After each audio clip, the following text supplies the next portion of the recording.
આસુરી શક્તિ પર દેવી શક્તિના વિજયના પર્વ દશેરાની ઠેર ઠેર ઉજવણી કરવામાં આવી હતી। ત્યારે અંકલેશ્વર ઓએનજીસી ખાતે પણ સાંજે રાવણ દહનનો કાર્યક્રમ યોજાયો હતો। રામલીલા અંતર્ગત રાવણ વધનું પાત્ર ભજવવામાં આવ્યું હતું। બાદમાં 50 ફૂટ ઊંચા રાવણ સહિત મેઘનાદ અને કુંભકર્ણના પૂતળાનું દહન કરવામાં આવ્યું હતું। ભવ્ય આતિશબાજીનું પણ રાવણ દહનનું અનેરું આકર્ષણ જોવા મળ્યું હતું। રાવણ દહનના કાર્યક્રમને નિહાળવા મોટી સંખ્યામાં પ્રજાજનો ઉપસ્થિત રહ્યા હતા। આસુરી શક્તિ देवी शक्तिના વિજયના પર્વને લોકોએ उत्साह અને ઉમંગ સાથે મનાવ્યો હતો।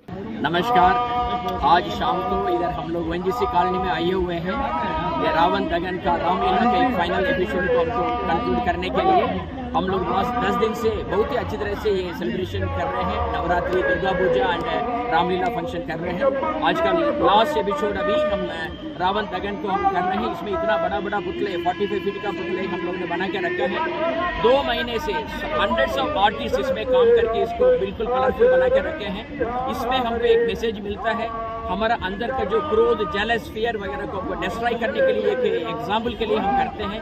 ये चीज़ हमारा जो नेक्स्ट जनरेशन बच्चे लोग को सबको पहुंचाना है। ये इसी तरह से हमारा ओएनजीसी ने लास्ट 49 ईयर से ये प्रोग्राम करता है। ये 49th ईयर का प्रोग्राम है। आप लोग सब आए हैं, बहुत धन्यवाद। તો કેમ છો ભરૂચ? નવરાત્રીમાં ઇલેક્ટ્રોનિક્સ વસ્તુ લેવાનું વિચારી રહ્યા છો? તો ચાલો શ્રી કૃષ્ણ ઇલેક્ટ્રોનિક, જ્યાં તમને મળશે AC, TV, fridge, washing machine, home theatre જેવી બીજી ઘણી બધી વસ્તુ।